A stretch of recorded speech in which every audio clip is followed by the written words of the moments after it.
Boa noite. O Brasil, entre seus custos para produzir, tem na energia elétrica um grande peso. O país, hoje em dia, tem uma das tarifas mais caras do mundo. Essa realidade, que compromete a competitividade do produto nacional, fez com que o governo tomasse a iniciativa de anunciar um programa de redução da tarifa a partir do ano que vem, tanto para a indústria como para as residências. A proposta para que o brasileiro gaste menos com eletricidade já está no Congresso como medida provisória. A decisão faz parte de um conjunto de medidas que envolve também a renovação das concessões do setor, tanto na produção da energia como na distribuição. Na semana passada, o Ministério de Minas e Energia anunciou que o governo vai indenizar 15 usinas hidrelétricas e 9 companhias de transmissão, no total de 20 bilhões de reais. Isso vai permitir a renovação antecipada das concessões do setor. Esse dinheiro faz parte de um fundo, a Reserva Global de Reversão, encargo que o consumidor paga todo mês desde 1957. A energia elétrica no Brasil é o tema de hoje do Brasilianas.org. Para debater as mudanças e a situação do setor e também os resultados da mudança, como evitar novos apagões como os que aconteceram no mês passado, convidamos aqui em São Paulo Maurício Tomauskin, presidente da empresa de pesquisa energética. No Rio está o professor Nivaldo de Castro, coordenador do grupo de estudos do setor elétrico da Universidade Federal do Rio de Janeiro.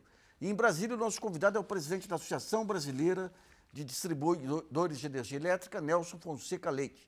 E contamos também com a participação do jornalista Marcelo Zanini na seleção de perguntas enviadas pelos telespectadores. Lembrando que o programa é ao vivo e você pode participar por meio do site www.brasilianas.org. Antes de iniciar o debate, vamos rever a reportagem de André Caravilla, apresentada no jornal Repórter Brasil, do dia 11 de setembro, quando o governo fez o anúncio oficial da redução da tarifa de energia elétrica. A partir de janeiro de 2013, os consumidores residenciais vão ter uma redução de 16,2% na conta de luz. Para este aposentado, a economia no fim do mês vai ser de R$ 38.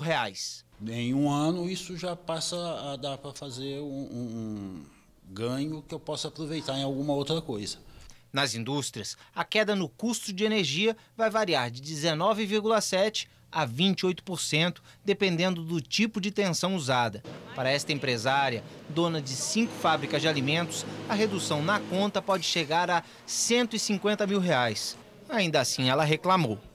Vai dar para compensar o aumento de alguns custos que nós já estamos tendo e vamos ter agora, a partir do dia 11, frete também, um valor de 30%. Então, assim, ainda é insuficiente.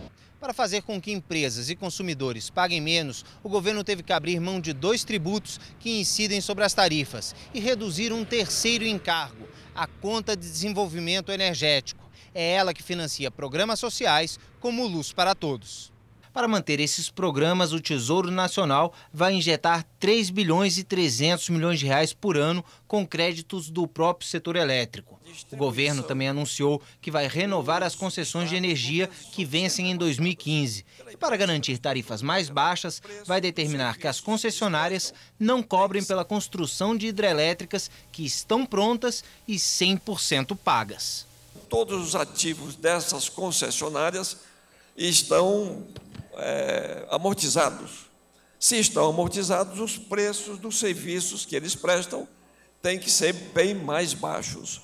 Nos casos de empreendimentos ainda não quitados, as empresas serão ressarcidas pela União.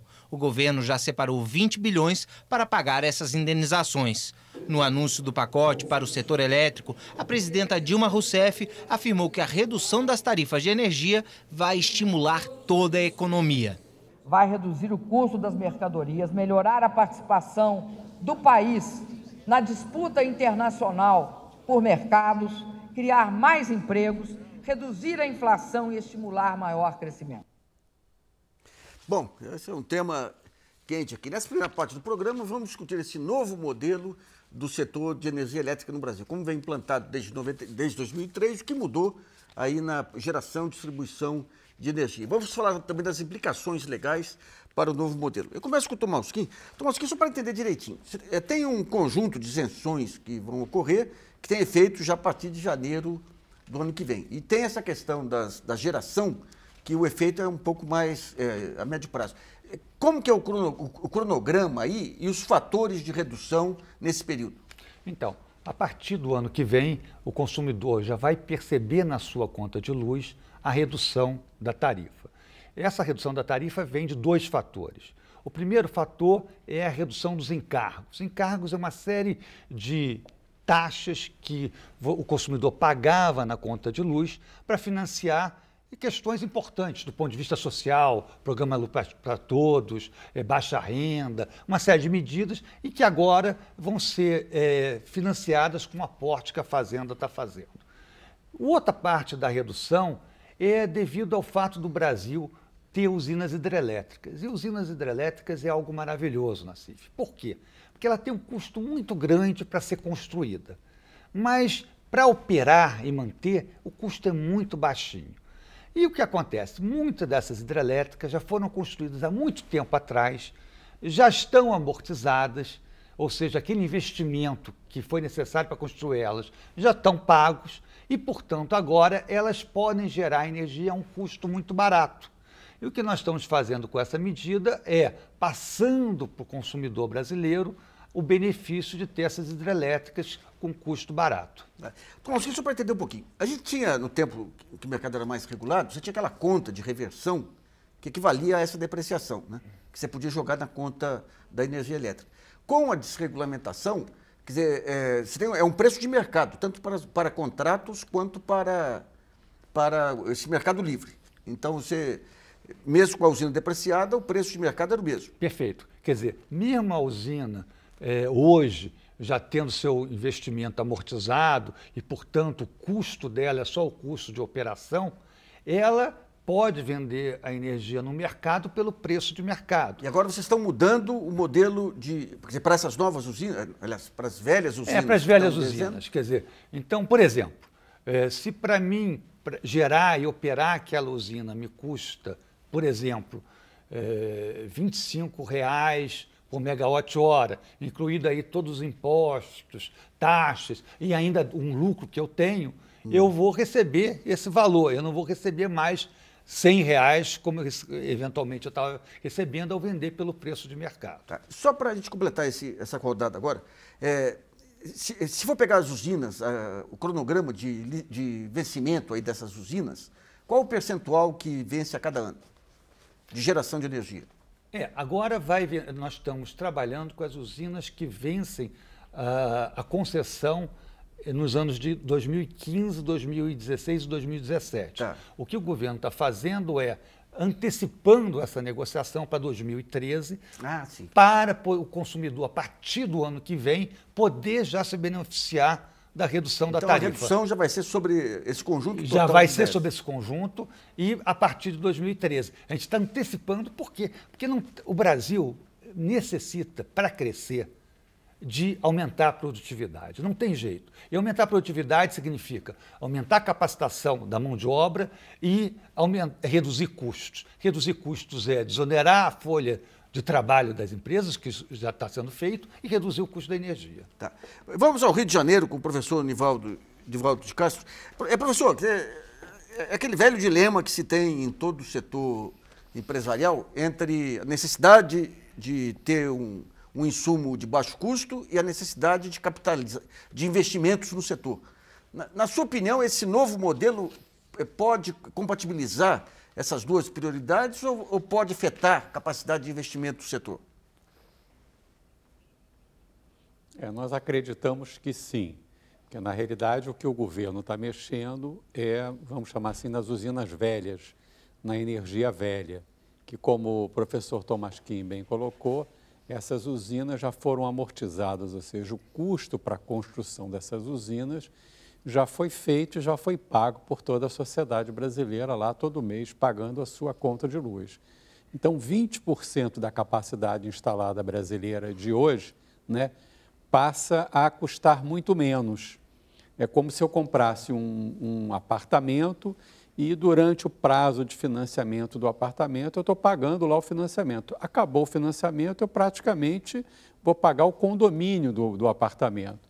Mais ou menos foi dentro dessa lógica que o governo está atuando e isso, obviamente, vai trazer um benefício muito grande para a sociedade brasileira, Na realidade, faz parte de um dos vetores da nova política econômica brasileira que vem sendo implementado recentemente, que é essa busca para aumentar a competitividade da economia brasileira para o mercado externo e para o mercado externo, né?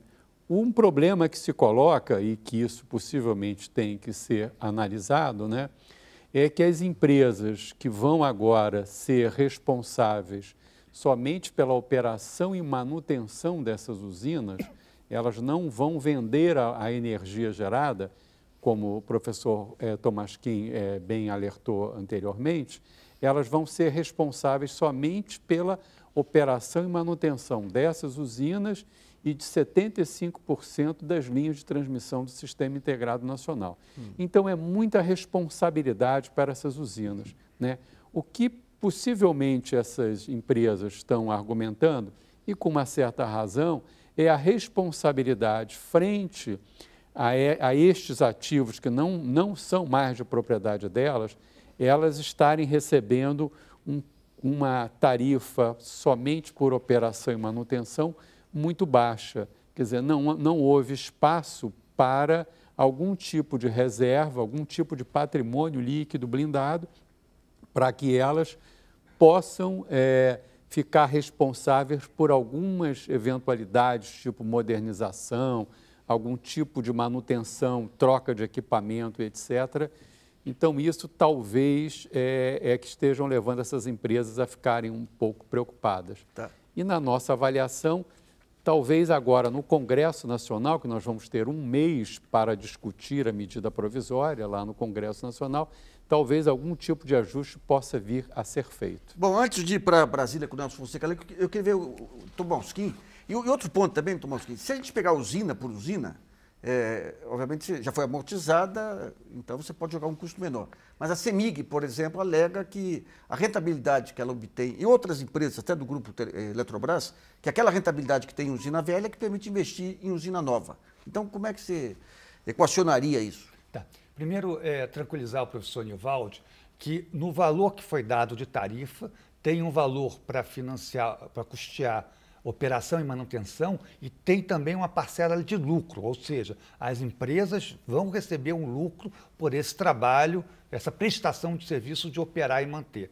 E a outra coisa é o seguinte, está previsto um decreto que qualquer investimento de modernização que seja necessário, é só elas solicitarem a ANEEL autorizará e elas receberão uma remuneração por isso. Então está previsto tanto um lucro para as empresas, como também investimento, a possibilidade de investimento em modernização. Com relação aos investimentos de usinas novas, eu acho que uma coisa acaba, na CIF não influencia a outra. Por quê? Porque hoje os leilões de usinas novas são completamente segmentados de energia velha. Então, por exemplo, eu vou licitar uma hidrelétrica. Eu estabeleço um preço teto, o investidor vai lá, faz o seu fluxo de caixa, vê quanto é que é o custo de investimento, custo de operação e manutenção, vê qual é o valor da tarifa e bida. Ganhou o leilão, recebe um contrato de 30 anos, vai com esse recebício no BNDES, o BNDES dá o financiamento e ele tem o seu negócio. Então, hoje, o investimento novo está completamente segmentado do investimento antigo. Tá. Bom, vamos ao Nelson Fonseca Leite, que ela está em Brasília, e ele representa, digamos assim, a parte menos polêmica e menos complexa dessa cadeia produtiva do setor elétrico, que são as distribuidoras, que recebem a um preço X e repassam a um preço Y. O Nelson, você acha que esse modelo, do jeito que está firmado aí, é garantido em termos de oferta de energia? Vocês estão tranquilos em relação a ele? Nassif, todo mundo falou muito aí da medida provisória, da redução dos encargos, da redução da tarifa das usinas totalmente depreciadas ou que vão ser revertidas aí com um processo de indenização e também dos ativos de transmissão. Mas se esqueceu de falar da contribuição das distribuidoras no terceiro ciclo de revisão tarifária.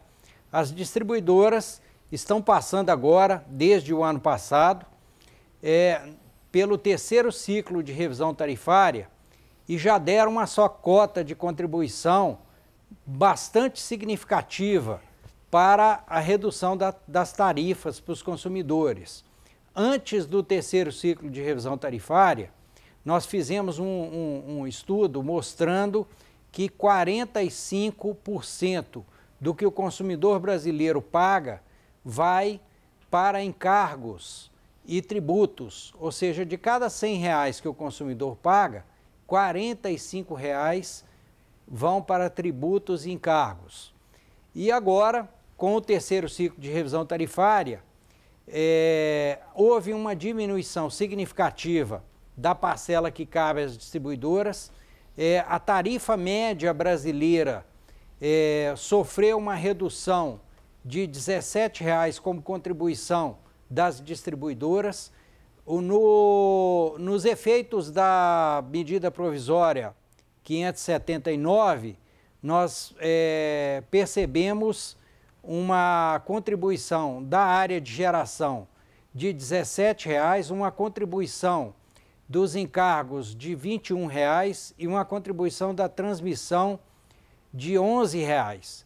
E esqueceu-se de falar também que há uma redução nos tributos devido à redução da base de incidência dos tributos. Como os tributos incidem em uma base maior, que consta preços maiores de geração, transmissão e também de encargos, essa nova base tributária vai ser menor, consequentemente nós teremos uma redução também no ICMS que os estados arrecadam. A sua pergunta especificamente sobre a questão da garantia de suprimento dentro do modelo instituído em 2004, o que nós temos a dizer é que esse modelo tem como um dos princípios básicos a segurança energética, que vem sendo atendida plenamente na medida em que o mercado regulado garante a expansão da geração. Os leilões são realizados, as distribuidoras têm que prever a necessidade de compra de energia com 5 anos de antecedência, fazer uma declaração para o governo das suas necessidades, e as distribuidoras têm adquirido energia nos leilões e têm garantido os empreendimentos de geração que garantem a segurança do fornecimento de energia elétrica. O que acontece hoje é que as distribuidoras estão sobrecontratadas. Elas contrataram mais energia do que o necessário por uma série de motivos. Primeiro, porque havia uma previsão de crescimento econômico da ordem de 5% e o crescimento econômico não se verificou. Tivemos 2,7% no ano passado e esse ano provavelmente teremos um índice menor que 2%. O segundo fator é que houve uma migração de consumidores do mercado regulado para o mercado livre.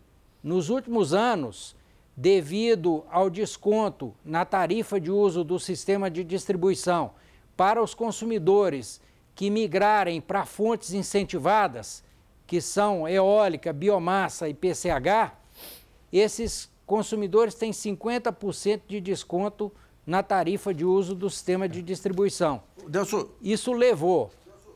Pois não. Tá, vamos só, a gente está terminando esse bloco aqui, a gente volta com você daqui a pouquinho. Vamos só uma pergunta dos telespectadores com o jornalista Marcelo Zanini. Lembrando que o programa de hoje é ao vivo, você pode também fazer sua pergunta pelo site www.brasilianas.org. Marcelo. Nassif, tem uma pergunta aqui do Maurício, ele não colocou o sobrenome, mas ele é de Florianópolis, Santa Catarina. Na opinião dele, o sistema elétrico brasileiro ele é complexo, porque são centenas de operadores entre geradores, transmissores e distribuidores, cada um com seus métodos, e isso acaba prejudicando a qualidade do fornecimento e também o compartilhamento das instalações. Isso acaba deixando mais fraco o desempenho das agências de regulação. A pergunta dele é a seguinte: um sistema com menos divisão de responsabilidades e mais controle público efetivo, um controle único, não seria melhor? Bom, a pergunta vai para o Tomalski. Eu aproveito para pegar esse ponto que o Nelson colocou, das distribuidoras, quando você tem uma sobrecontratação, como que o modelo, o sistema prevê a tarifa aí? Olha, é importante, então, acho que o Nelson foi muito feliz em dizer que, claro, nesse processo de redução de tarifa, está computado a contribuição da geração, da transmissão, redução de encargos, de impostos e também a distribuidora, pelo seu processo normal de revisão tarifária, também contribui. A questão da sobrecontratação eventual de uma distribuidora, a regra é a seguinte: até 3% de sobrecontratação passa-se esse valor para o consumidor. Acima disso, é arcado pela distribuidora, porque a distribuidora é responsável por fazer a previsão da necessidade do seu mercado, do crescimento do seu mercado. Então, é considerado que até 3% de erro é algo razoável, que ela não deve arcar com custo nenhum, porque é difícil uma previsão exata de crescimento da demanda, e que acima disso, então, ela sim tem que arcar com esse valor. A outra questão era... Essa questão da complexidade do sistema, se não poderia simplificar a regulação, os órgãos reguladores. A questão... hoje nós temos no Brasil uma operação que é centralizada. A operação do sistema é feita pelo Operador Nacional do Sistema, que é o ONS. Então, apesar de você ter várias instalações de transmissão, várias usinas de geração de energia, a operação dessas usinas e o uso das linhas é comandado pelo ONS. Então já existe uma certa centralização, um certo comando central. Tem alguns que argumentam que poderia ser maior ou menor, mas eu acho que isso já é atendido de certa forma. Certo. Eu volto ao professor Ivaldi, no Rio de Janeiro. Professor, um ponto colocado pelo Nelson aí foi essa questão do ICMS. Reduz a base, vai ter uma redução de arrecadação para os estados. E o ICMS sobre o setor elétrico é um dos pontos centrais aí de arrecadação dos estados. Isso aí pode gerar, a legislação permite um aumento de ICMS compensatório por parte dos estados? O senhor acha que eles estão integrados nesse esforço de redução da tarifa? Não, isso possivelmente vai ser um problema que nós vamos enfrentar para o ano que vem. Talvez, para simplificar um pouco essa discussão, nós podemos imaginar que a tarifa do setor elétrico ela é composta por 3 grandes grupos, né? Na base está o grupo da indústria de energia elétrica, né? Que é composta por geração, transmissão e distribuição, né? Em cima desse custo, né, que é o da indústria, vem os encargos, que são de diferentes tipos, como o professor Tomás Kim bem colocou, e que quem paga esses encargos é o próprio sistema elétrico. Daí essa decisão, no nosso ponto de vista, muito acertada, do governo tirar alguns encargos e eliminar outros, o que fez com que o custo deles na estrutura tarifária diminuísse. E acima desses 2 componentes, desses 2 grupos, nós temos os impostos. O federal, PIS/COFINS, que representa cerca de 7%, e o ICMS, que incide sobre tudo isso e que varia, mas que realmente é um imposto muito grande e que tem uma importância muito expressiva na receita fiscal estadual, né? Como foi bem colocado, na medida em que eu estou diminuindo o custo de geração com essas usinas amortizadas, linhas de transmissão que foram amortizadas, está diminuindo o custo. A revisão tarifária periódica fez com que o custo de distribuição diminuísse, né? Tirei encargos, diminuí encargos, então a base cai, a incidência dos impostos sobre essa base acaba diminuindo, né? Então, para as unidades da federação, significa uma perda de receita fiscal para alguns estados, muitos. O estado de São Paulo calcula mais de R$1 bilhão, Rio de Janeiro, cerca de 600 milhões. Isso poderia fazer com que os estados resolvessem aumentar a alíquota, mas você tem um limite sobre isso, né? Na nossa avaliação, certamente no próximo ano, o governo federal deverá abrir uma discussão a fim de minimamente estabelecer parâmetros e dar algumas compensações para os estados poderem efetivamente suportar essa perda de receita. E, por fim, o governo ainda tem uma cartada, né, um coringa, a fim de buscar esta redução do custo Brasil através do vetor de energia elétrica, que seria mexer no PIS/COFINS, que representa cerca de 7%. Né? Em suma, o que se observa, e na nossa avaliação, um movimento muito positivo, é o esforço do governo no sentido de diminuir o custo da energia e, consequentemente, diminuir o custo do Brasil para aumentar a competitividade brasileira. Mas até para a gente fechar o bloco aqui, quer dizer, vai haver uma redução, o Brasil já teve uma das energias mais baratas do mundo, depois teve uma das mais caras. Com todo esse arranjo que está sendo feito, em quanto tempo, anos ou décadas, que o Brasil vai ter uma energia competitiva comparativamente, por exemplo, à China ou a uma economia similar? Olha, eu estava fazendo lá umas simulações, com essas medidas, o Brasil já passa a ter uma energia bastante competitiva. Não é das mais baratas, mas está lá abaixo da média, tá? Então, há uma mudança significativa, há uma mudança estrutural de patamar, tá? Que eu acho que é importante em termos de competitividade. Com relação à questão do ICMS, é bem importante frisar que, em termos da alíquota, nós não mexemos na alíquota. É claro que, como foi bem dito pelo professor Nivaldi, há uma queda em termos absolutos, mas tem que lembrar que a alíquota hoje de ICMS é extremamente alta, né? E que o ICMS é um elemento que onera muito a tarifa de energia elétrica. Então, eu acho que seria muito imprudente, do ponto de vista dos estados, usar um aumento do ICMS para recompor tarifa. Teria, talvez, pensar em outros setores que pudessem contribuir. Mas tem, de alguma maneira, tem um grupo pensando alguma forma de reforma tributária que permita tirar essa tributação dos insumos básicos, telecomunicações, energia? Tem viabilidade? O grande problema do Pacto Federativo é uma questão muito complexa, né, que ultrapassa muito o setor elétrico, mas você sabe, a forma mais fácil dos estados arrecadar é tributos sobre energia elétrica, telecomunicações e combustíveis. Por quê? Porque é fácil cobrar, é difícil sonegar, então é a base da arrecadação. Mas não necessariamente é o mais justo do ponto de vista social. A energia elétrica, para as residências, é um insumo dispensável, né? Para a pessoa iluminar sua casa, para refrigerar, para os alimentos. E do ponto de vista industrial, é um elemento de competitividade. Então, não é, do ponto de vista, seja de justiça, seja do ponto de vista de competitividade, o melhor bem para ser tributado. Talvez tivessem outros que fosse melhor. É claro que os outros não são tão fáceis como a energia elétrica. Mas isso é uma questão que envolve uma discussão mais ampla, como você bem apontou, de uma reforma tributária e que é bem mais complexa do que esse problema aqui, né? O Brasil não é para amadores aí, né? o Nelson, vamos dar um pequeno intervalo aqui e nós voltamos em seguida com essa discussão.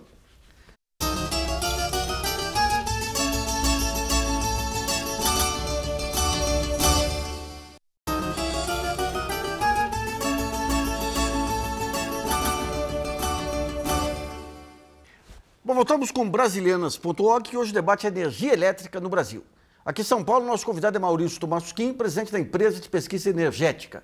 No Rio, o professor Nivaldo de Castro, da Universidade Federal do Rio de Janeiro. E em Brasília, Nelson Fonseca Leite, presidente da Associação Brasileira de Distribuidores de Energia Elétrica. Nessa segunda parte do programa, nós vamos falar um pouquinho da redução tarifária, mas como vai ser aplicada e também quais são as alternativas, as formas alternativas aí de se conseguir eficiência no setor. Tomasquim, um dos pontos que é relevante em todo o sistema elétrico é a questão da eficiência energética. Queria que você discorresse um pouquinho sobre a eficiência energética, o potencial e as maneiras de se conseguir. Nassif, o primeiro objetivo que tem que sempre ser perseguido em qualquer economia é a questão de aumentar a eficiência no uso da energia. A energia mais barata que tem é aquela que a gente não precisa gerar e é que tem menor impacto, tá? Se a gente consegue gerar o mesmo nível de bem-estar com menos energia, e isso deve ser perseguido. Isso pode ser feito de várias maneiras, tanto usando tecnologias mais eficientes, uma lâmpada mais eficiente na sua casa, uma geladeira mais eficiente, um ar-condicionado mais eficiente, como mudando padrões de consumo, por exemplo. Você não precisa deixar a luz acesa quando sai do ambiente, não precisa deixar ar-condicionado ligado se não está no ambiente, e assim por diante. Porém, a gente não deve se enganar. Apesar de ser importante, o aumento da eficiência energética não resolve o problema do crescimento de um país. Quer dizer, não existe mágica. Nós temos que, para crescer, gerar mais energia, construir linhas de transmissão, construir linhas de distribuição, senão não tem como atender. Então, eu falo isso porque muitas vezes se usa esse argumento da eficiência energética para dizer que não precisa construir uma usina nova. Ah, olha, não constrói não. Por que você não bota uma lâmpada mais eficiente? Por que não reduz a perda aqui? Claro, tudo isso tem que ser buscado e perseguido. Mas a gente tem que saber, não será suficiente. E ainda mais num país como o Brasil, onde nós estamos tirando uma classe que estava na miséria e que está ascendendo agora ao consumo. Que direito nós temos de dizer para essas pessoas que elas não podem comprar sua geladeira, não podem comprar seu televisor, que elas não têm o direito de consumir que os outros têm? Por mais que essa geladeira seja mais eficiente, ela vai consumir mais energia. Então, num ambiente de distribuição de renda que a gente tem no Brasil, nós não podemos nos enganar. Temos sim que fazer eficiência energética, mas temos que também construir usinas e linha de transmissão, senão não teremos energia. Eu queria voltar ao Nelson, lá em Brasília. Nelson, com as redes inteligentes que estão sendo implantadas aí gradativamente no setor, o que vai se conseguir? Eu queria que você explicasse um pouquinho de que maneira que vai se dar esse aumento da eficiência com essas redes inteligentes e o que se pode esperar dele. Ô Luiz, as redes inteligentes, elas trarão ganho na medida em que haverá uma redução de perdas. Um dos motivadores para a implantação de redes inteligentes no Brasil é a redução das perdas. Hoje, nós estamos com baixo nível dos reservatórios, partindo usinas termoelétricas. O custo da energia no mercado de curto prazo já bateu essa semana em R$ 429 por megawatt-hora. E se nós tivermos uma redução significativa de perdas e uma redução do desperdício, nós podemos evitar a geração de energia por termoelétricas que custam muito mais caro. Então, eu acredito que o principal motivador para a implantação de redes inteligentes no Brasil vai ser a redução de perdas. Felipe. Eu queria ver com o professor Nivaldo de Castro, só para o telespectador entender, a rede inteligente, ela permite, além de identificar rapidamente aí em qual parte da transmissão tem problemas e tudo, vai permitir na casa das pessoas você ter sistemas, medidores inteligentes, que você vai poder negociar com a distribuidora, aqueles horários de pico, você distribuir o seu consumo de uma forma mais racional e tudo. Pegando aí, eu acho que a rede inteligente que você pegou, ela pode ser uma quebra de paradigma no setor elétrico, porque, inclusive, você vai poder, eventualmente, instalar na sua casa, por exemplo, uma célula fotovoltaica e vender energia para a rede, e isso ser contabilizado, ter energia descentralizadas. Então, não tenho dúvida nenhuma, esse é um mecanismo muito promissor. Tá. Eu queria ver, então, com o professor Nivaldo, lá no Rio de Janeiro, justamente essa questão da geração descentralizada, da casa poder gerar energia e colocar na rede. Quais são os exemplos que se tem mundialmente aí de uso dessas redes inteligentes e quais os resultados que se pode esperar? Os exemplos estão normalmente, quer dizer, normalmente não, basicamente em países desenvolvidos, né, que não tem independência energética como o Brasil tem. O Brasil, tudo que o Brasil consome de energia elétrica são de recursos naturais nacionais, né? Nós praticamente, o que nós importamos de energia elétrica é via Itaipu, que é uma binacional, e um pouquinho lá da Venezuela, lá para a região norte, né? Então, o Brasil é um país que tem segurança energética total. Isso é um diferencial em relação aos países desenvolvidos, pegando, por exemplo, o caso da Europa, que é um grande importador. A taxa de crescimento de energia elétrica desses países é relativamente pequena, porque a distribuição, o processo de distribuição de renda já se fez, né? O índice per capita de consumo de energia elétrica é muito alto, principalmente em comparação ao Brasil, né? Então, a eficiência energética é uma política que eles perseguem assim, a ferro e fogo, porque qualquer ganho de eficiência energética significa importar menos e aumentar a segurança energética desses países, tá? No caso do Brasil, ao revés, completamente ao revés, né? O professor Thomas Kim bem colocou, o Brasil precisa crescer a oferta de energia elétrica a taxas muito superiores aos que os países desenvolvidos têm hoje, né? Nós precisamos crescer quase que 6.000 megawatts de capacidade instalada a cada ano. Milhares de quilômetros de linha de transmissão precisam ser construídas, né? Então, é como se o Brasil estivesse numa guerra, né? Essa guerra de ampliar a oferta, né? E ele precisa lutar em diferentes frentes, né? A frente dos leilões, que permite construir novas usinas e linhas de transmissão, né? E vale destacar que o resultado desses leilões tem feito com que o custo marginal de expansão seja feito a custos decrescentes, que é algo que não existe no mundo, até por conta desse modelo de leilão que estimula muito a competição e pelo fato do Brasil ter recursos naturais a serem explorados, notadamente recursos hidrelétricos, que é a construção de hidrelétricas, e agora, recentemente, eólica.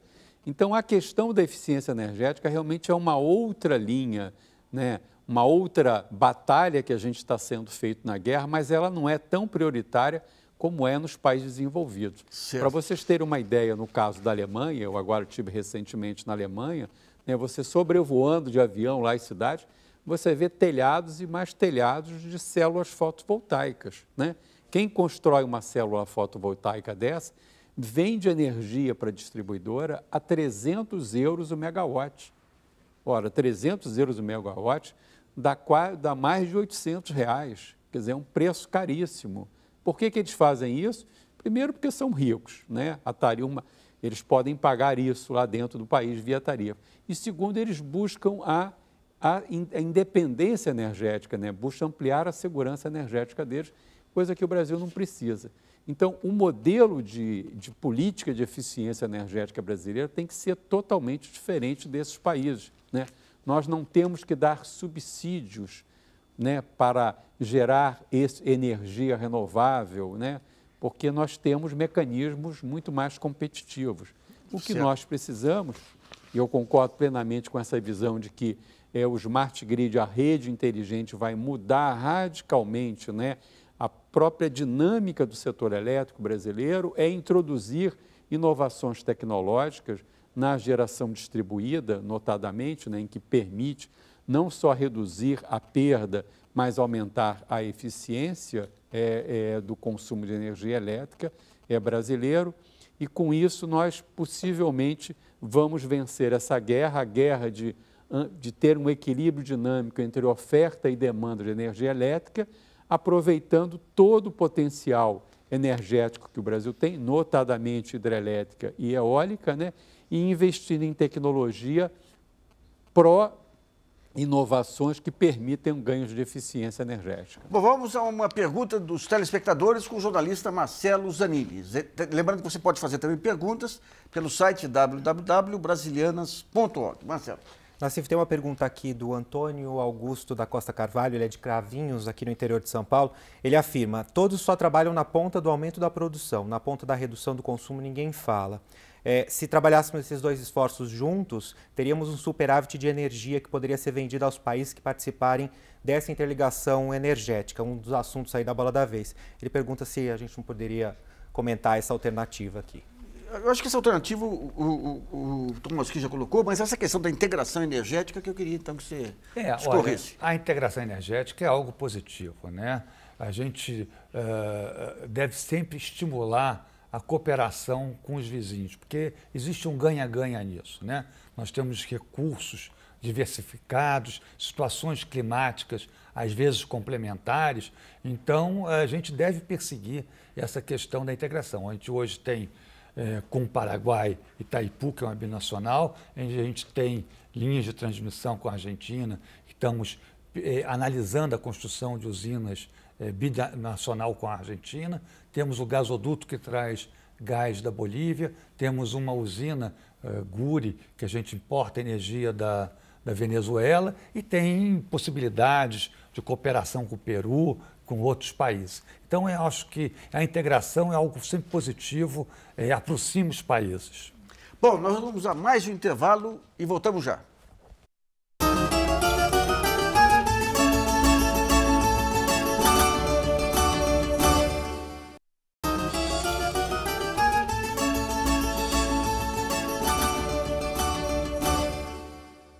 Voltamos com o Brasileiras.org com o tema energia elétrica no Brasil. Nessa última parte do programa, vamos falar aí sobre os desafios para evitar apagões, suplementar a energia elétrica e analisar principalmente o que ocorreu com esse último apagão que deixou muitos estados sem energia. Eu vou primeiro para o Rio de Janeiro com o professor Nivaldo de Castro.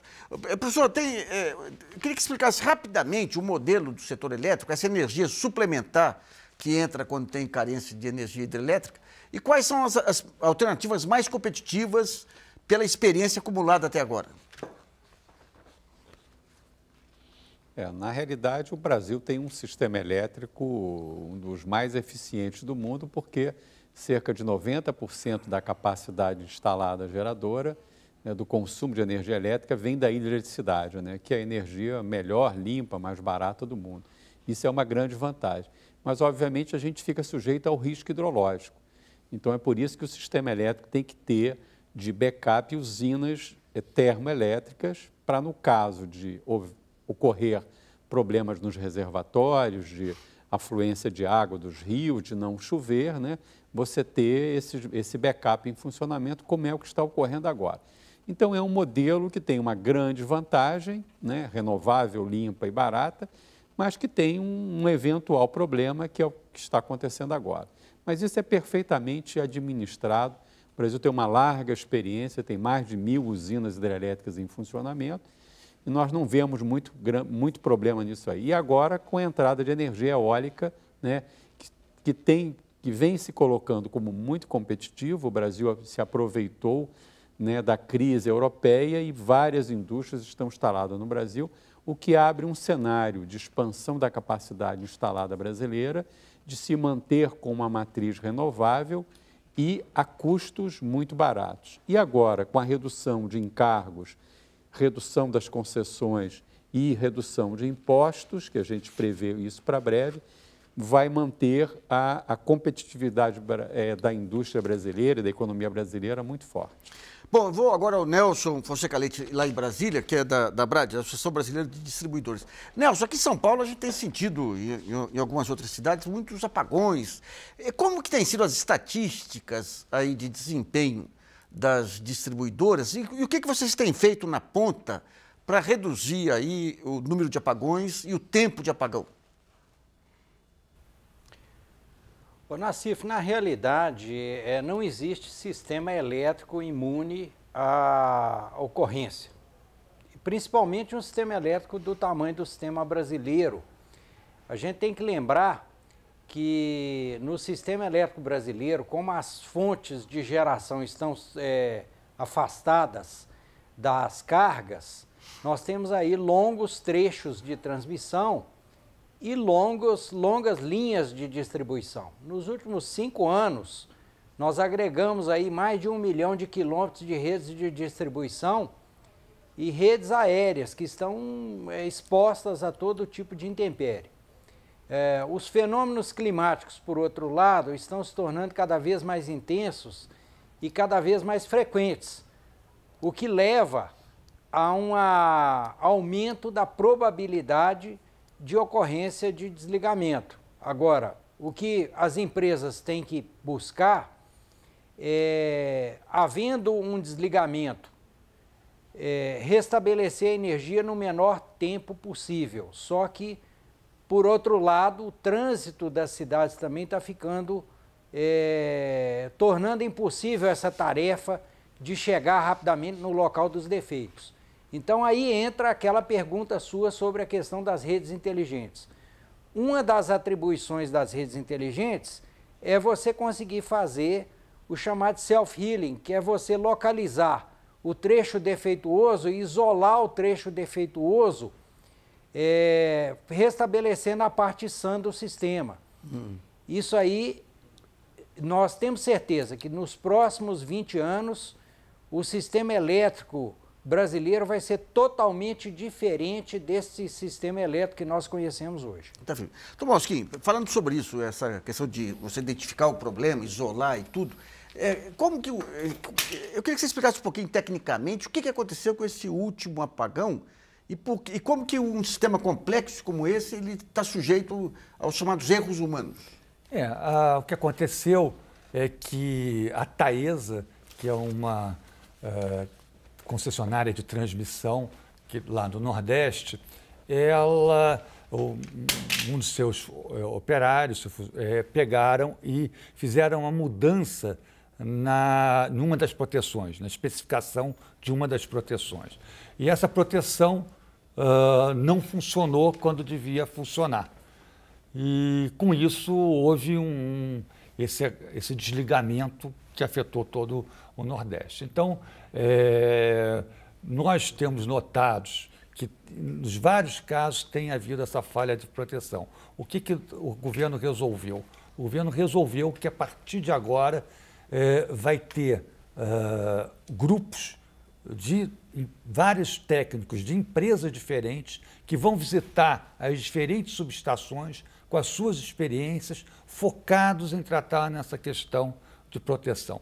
Porque, Nassif, ter problema em equipamento sempre vai ter. A gente tem milhares de equipamentos. Então, ter um problema é natural. O que não é possível é acontecer o que aconteceu, que sai o equipamento, não funciona a proteção e você tem um efeito de desligar toda uma região. É isso que a gente tem que trabalhar para evitar que aconteça de novo e que está sendo feito por esses grupos. Sem dúvida alguma. Isso cabe à ANEEL, mas sem dúvida alguma terá punições, porque houve uma falha. É claro que eu estou aqui antecipando, não cabe a nós da EPE falar isso, é uma função da ANEEL, mas eu acredito que sim, terá punições, porque houve uma falha, né? Então tem que haver.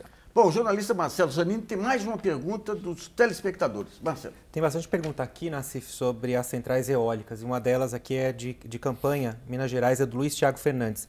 Ele diz que ultimamente a gente tem visto um crescimento nas centrais eólicas, né, através de investimentos estrangeiros.